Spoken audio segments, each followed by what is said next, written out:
Alright guys, today we're going to be working on crack back combos.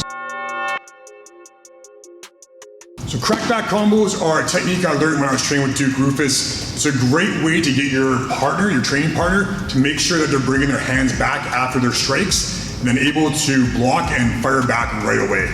There's more than one way to do this, but I'm going to show you just a couple basic ones first. So the first one we're going to go 1-2. Now I'm going to throw a hook at his head, so he's going to make sure he brings his hand all the way back and then 3-2. Okay, so one more time, 1-2. So you notice, as I throw this hook, he has to block. As he blocks, I'm going to hit him and slide it back to you. Okay? I see people doing this sometimes, it's way down here. Don't do this. Put it as close to your face without getting hit in the face, right? So I don't want it right next to me. I don't want it way down here or way out here. It should be approximate to the same height that the target's head would be at, okay? So 1-2.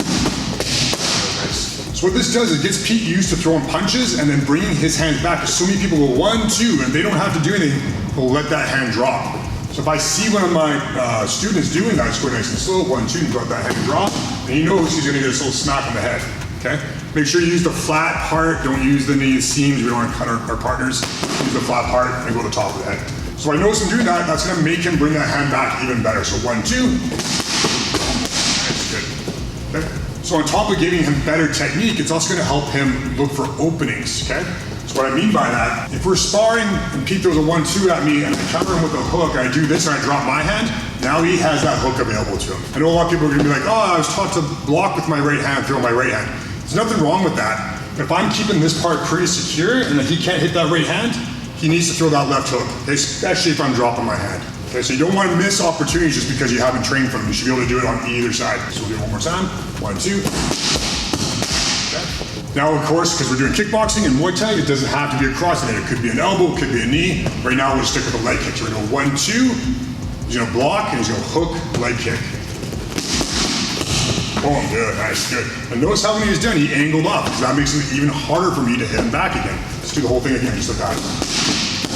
Boom, so I try and come back at him again. He's moving away from my power shots. Okay, so he's building in even a little bit more defense. He's able to hit, defend, hit again, defend again. Okay, now we'll do the same thing on the other side. So we're gonna go 2-3.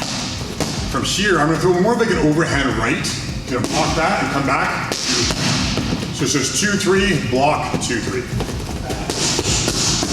Good, nice, again, 2-3.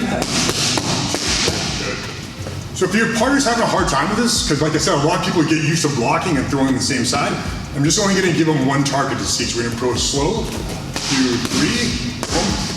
He doesn't even have that option. My left hand's way down here. So if he only sees this target, he's only gonna throw at that target, okay? One more time, 2-3. Good, nice. Okay, and again, it doesn't have to be a hook at the end. It could be a body kick or a leg kick. We'll go body kick. So 2-3, block, 2, switch kick. Oh, nice, good. You can go a little faster if you want. Block, 2, oh, good, nice. Same thing, you go off when you're done. 2, 3, block, 2, oh, good. Okay, of course it could be elbows, it could be knees, it could be a whole bunch of different techniques, but that's just to give you the basic idea. Key thing to do too, folks, when you're practicing this, see I throw my 1-2 and Pete comes back at me, just switch spots, please. So I'm throwing my 1-2, you're gonna catch. 1-2, Pete throws that hook at me. Boom.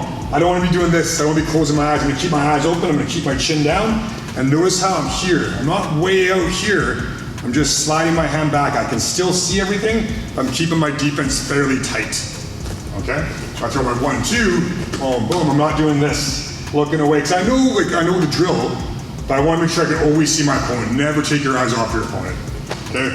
And the more you get used to doing that in training, the more you'll be able to do it in sparring. The more you'll be able to do it when you're fighting. Keeping your eyes open is very important. It sounds, if you haven't fought before, it sounds like it's pretty obvious, but you'd be surprised how many people close their eyes. All right, and that's Crack Back Combos. Thanks for watching. Hit like if you haven't already. Hit subscribe for more videos. Train hard, train smart, train safe. I'll see you guys in the next video.